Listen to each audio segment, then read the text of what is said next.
Halo teman-teman semuanya, perkenalkan nama saya Ilham Sanjaya Al-Munawar dengan NIM D1A220021. Nah, pada kesempatan kali ini saya dikasih mandat tugas yaitu tentang memaparkan materi teknologi bahan alam. Nah, sekarang mari kita masuk ke topiknya. Teman-teman semuanya, selamat datang di Jelajah Alam Herbal. Program ini akan ngebahas tuntas soal teknologi bahan alam.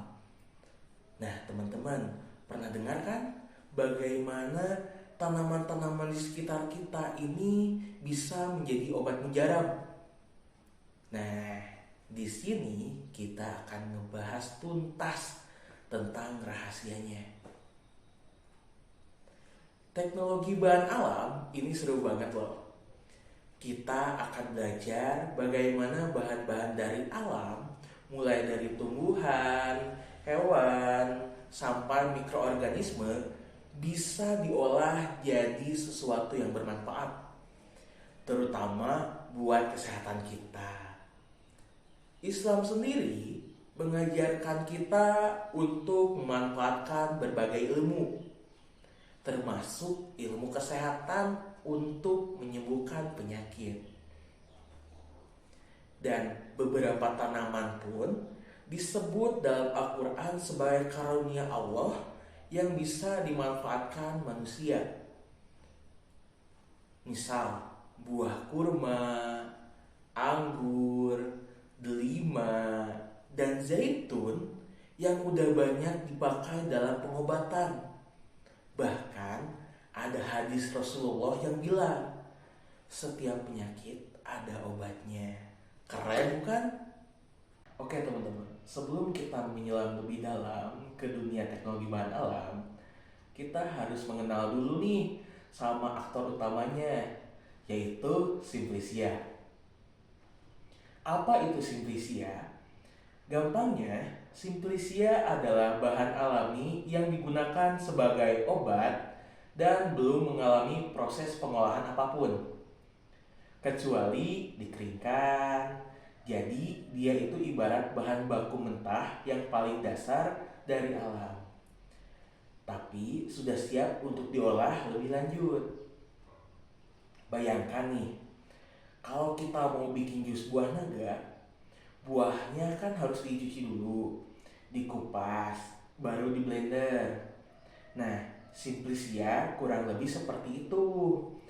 Buah yang udah dicuci dan dikupas siap masuk blender, tapi belum di blender. Jadi dalam bentuk masih utuh atau dipotong-potong dari bagian tanaman. Simplicia ini sangat penting karena menjadi pondasi dari banyak produk kesehatan yang kita kenal. Tidak hanya dari tumbuhan, Simplicia bisa berasal dari 3 sumber utama, yaitu sumber nabati, sumber hewani, dan mineral. Nah, sekarang kita ke Simplicia nabati. Ini paling banyak kita temui. Bahan yang berasal dari tumbuhan utuh atau bagian-bagian seperti daun, bunga, buah, kulit kayu, akar, biji, atau bahkan es kudat tanaman atau seperti getah atau cairan yang keluar dari tanaman. Contohnya banyak banget, dari rimpang jahe untuk menghangatkan badan, daun teh untuk minum sehat, atau kulit kayu manis yang sering jadi bumbu dapur sekaligus punya khasiat obat. Simplicia hewani. Nah, Simplicia hewani banyak yang berasal dari hewan utuh. Bagian-bagiannya atau zat-zat yang dihasilkan hewan tapi belum berupa zat kimia murni. Contohnya, misal madu murni atau minyak ikan yang kaya omega 3. Bahkan ada juga dari produk serangga seperti propolis. Nah, sekarang Simplicia yang berasal dari mineral atau pelikan. Nah, biasanya bahannya itu berasal dari mineral yang belum diolah secara kimia atau belum menjadi zat kimia murni. Contohnya seperti belerang untuk masalah kulit atau tanah liat jenis tertentu yang digunakan untuk detoksifikasi. Nah, teman-teman, dari simplisia inilah nanti bisa diolah menjadi berbagai macam produk. Mulai dari jamu tradisional yang resepnya turun-temurun atau herbal terstandar seperti OHT yang sudah melalui uji praklinik pada hewan, hingga fitofarmaka yang levelnya paling tinggi karena sudah melewati uji klinik pada manusia, layaknya obat modern. Selain itu, Simplicia juga jadi bahan baku untuk produk kosmetik alami, makan dan minuman kesehatan, sampai suplemen. Kebayangkan betapa krusialnya peran Simplicia ini dalam rantai produksi alami. Jika Simplicia tidak berkualitas, maka produk akhir pun tidak akan memberikan manfaat maksimal, bahkan membahayakan. Oleh karena itu, kita perlu tahu bagaimana cara mengelola dengan benar. Oke, sekarang kita masuk ke bagian yang paling awal dan krusial, yaitu penanganan pasca panen. Ini adalah langkah lanjutan setelah panen tanaman obat. Tujuannya cuma satu, biar hasil panennya nggak gampang rusak, kualitasnya terjaga, dan siap diolah lebih lanjut. Bayangin aja, kalau salah penanganan, zat aktifnya bisa hilang. Rugi banget kan? Menurut Badan POM, jaminan mutu produk itu penting banget. Mulai dari bibit, budidaya, sampai pengolahan pasca panen, makanya ada yang namanya God Articulur Praktik atau GAP untuk budidaya dan God Manufacturing Praktik GMP untuk CPOTB untuk proses industrinya. Nah, pasca panen ini jadi jembatan antara GAP dan GMP. Jadi terjamin.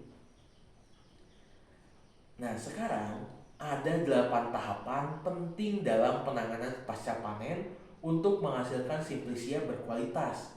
Yang pertama itu sortasi basah. Ini tahapan awal. Kita milih-milih bahan baku pas masih basah. Tujuannya apa?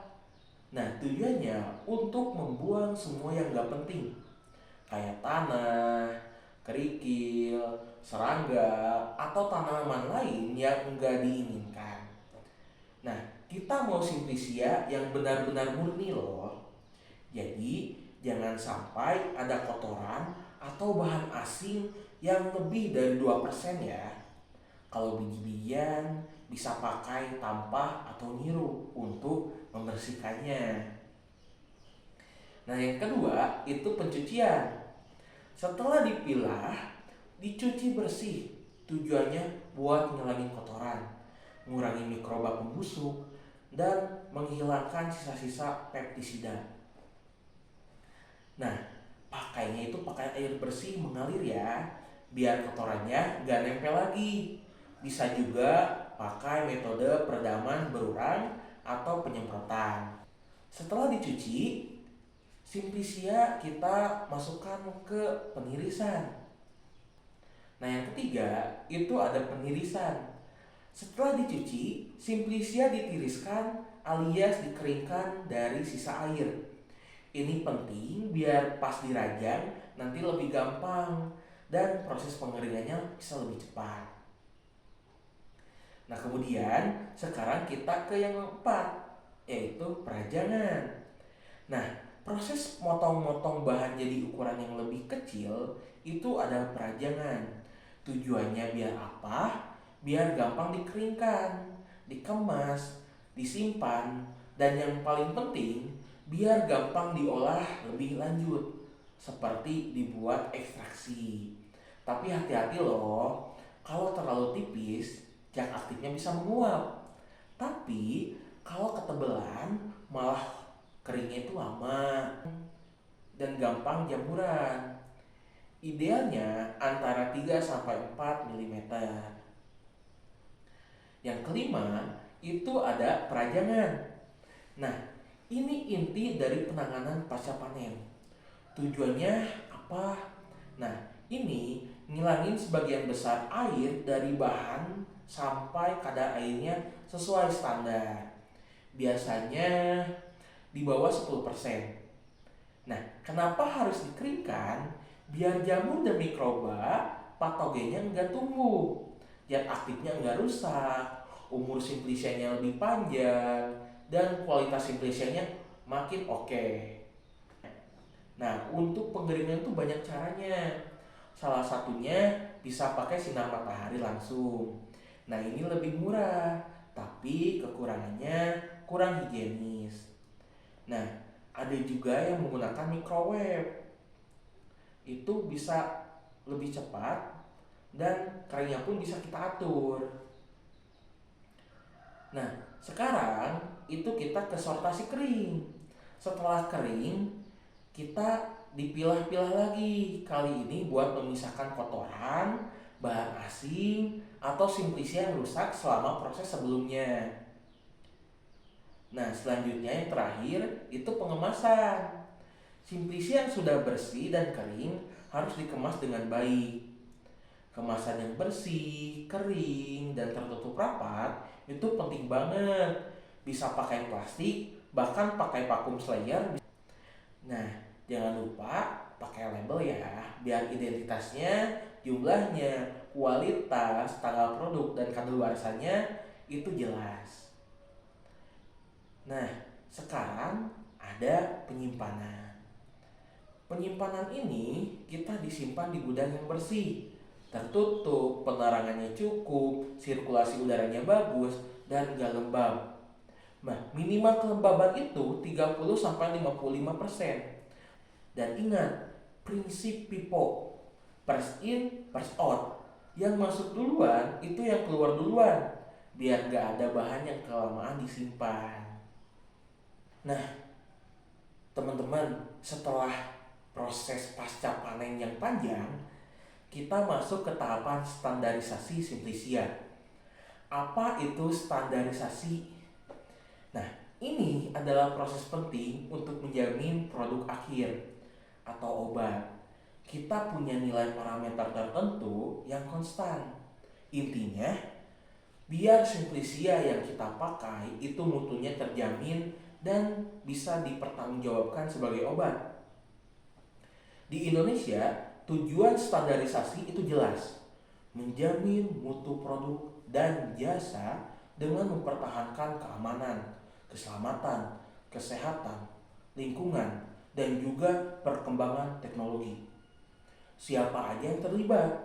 Banyak banget.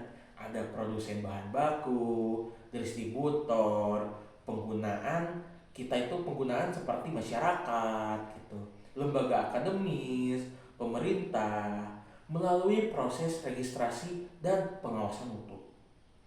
Sampai LSM, semua pihak bekerja sama untuk merumuskan, menetapkan, menerapkan, dan merevisi standar. Badan Standar Nasional (BSN) itu punya peran besar dalam menetapkan standar nasional di Indonesia atau SNI. Nah, kalau standar obat, instansi tekniknya adalah Badan Pengawasan Obat dan Makanan atau sering kita sebut itu BPOM. Nah, mereka punya deputi khusus yang ngurusin obat tradisional, kosmetik, dan produk komplement. Dalam standarisasi ada dua parameter utama yang diperiksa, yaitu parameter spesifik dan parameter non-spesifik. Parameter spesifik itu fokus pada ciri khas simplicia. Yang pertama seperti identitas. Itu identitas memastikan itu beneran simplicia yang dimaksud atau bukan. Kemudian ada organoleptik, cek penampilan luar, bau, dan rasa. Contohnya seperti rimpang kunyit, warna kuning yang warna itu warna kuning jingga, baunya itu bau aromatik, dan rasanya pedas menyengat. Nah, kemudian ada senyawa terlarut dalam pelarut tertentu. Nah, mengecek berapa banyak senyawa yang bisa larut dalam pelarut tertentu. Kemudian ada uji kandungan kimia ekstrak atau sering disebut kita penapisan fitokimia. Nah, ini melihat ada senyawa kimia apa saja di dalamnya. Kemudian ada kadar total golongan kandungan kimia. Nah, kadar total ini nanti menghitung total kandungan senyawa kimia tertentu.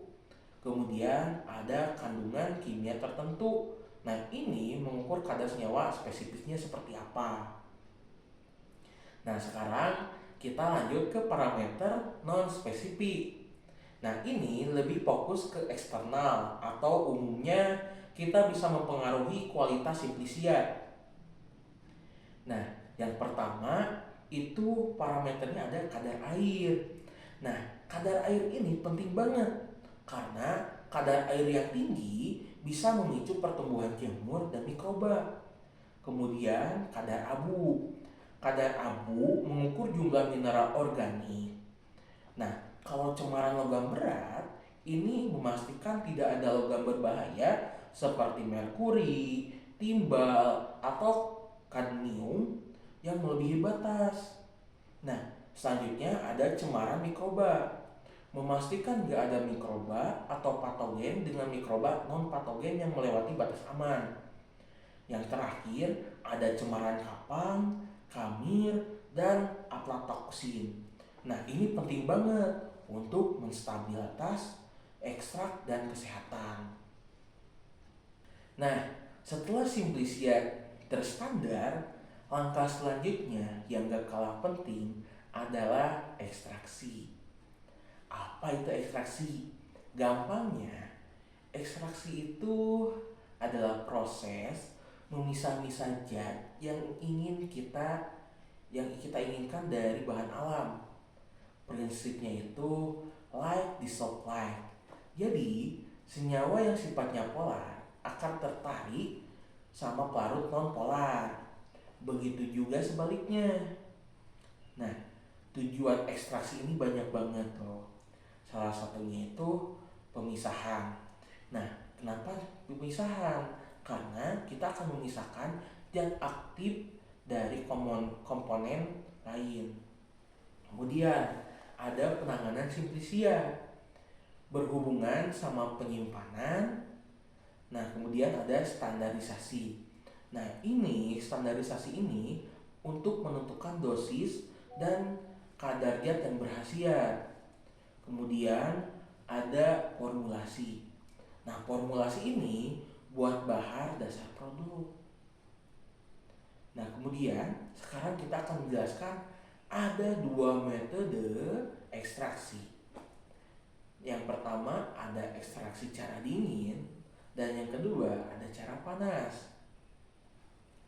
Untuk cara dingin itu terdapat dua metode. Yang pertama maserasi dan perkolasi. Nah, cara dingin ini itu nggak pakai pemanas sama sekali ya. Nah, cocok banget buat senyawa yang nggak tahan panas. Nah, sekarang kita lanjut ke metode maserasi. Maserasi ini paling sederhana. Cukup rendam serbuk simplisia dalam cairan penyari. Cairan penyarinya nanti akan masuk ke dalam sel dan melarutkan zat aktif. Kemudian ada perkolasi. Nah, ini lebih canggih sedikit teman-teman. Larutnya dialirkan pelan-pelan dari atas ke bawah melewati serbuk simplisia dalam alat namanya perkolator. Nah, tujuannya biar semua zat berkhasiat tertarik oleh zat aktif atau oleh pelarut. Yang kedua itu ada cara panas. Metode ini memakai pemanasan. Jadi prosesnya bisa lebih cepat. Untuk metodenya ada beberapa teman-teman. Yang pertama itu ada reflux. Nah, reflux adalah pelarut yang dipanaskan sampai menguap, terus didinginkan sampai kondensor biar balik lagi ke wadah reaksi. Jadi pelarutnya tetap ada selama proses. Kemudian ada soklet. Soklet ini metodenya penyaringan berulang-ulang pakai pelarut tertentu. Jadi semua komponen yang diinginkan bisa terisolasi. Yang ketiga ada digesti. Nah, digesti ini mirip seperti maserasi, tapi pengadukannya itu dilakukan terus-menerus pada suhu yang lebih tinggi dari suhu kamar.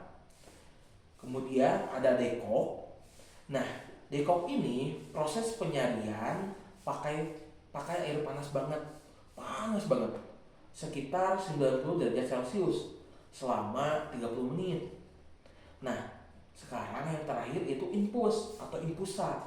Mirip seperti dekok, tapi waktunya lebih singkat, sekitar 15 menit di suhu 90 derajat Celcius. Oke teman-teman, setelah kita memahami teori dasar tentang sintesia, penanganan pasca panen, standarisasi, dan ekstraksi, sekarang saatnya kita melihat salah satu contoh aplikasi nyata dari teknologi bahan alam ini dalam sebuah praktikum yang seru banget. Nah, kali ini kita akan mencoba membuat lilin aromaterapi minyak atsiri. Siapa di sini yang suka suasana tenang dengan wangi-wangian alami? Nah, lilin aromaterapi ini jawabannya. Kita akan pakai minyak atsiri yang diekstrak dari tanaman loh. Manfaatnya banyak banget. Bisa buat relaksasi, mengurangi stres, sampai mengurangi serangga yang terganggu jenis minyak atsiri. Nah, untuk membuat lilin aromaterapi ini, kita butuh beberapa bahan utama, seperti wax atau lilin.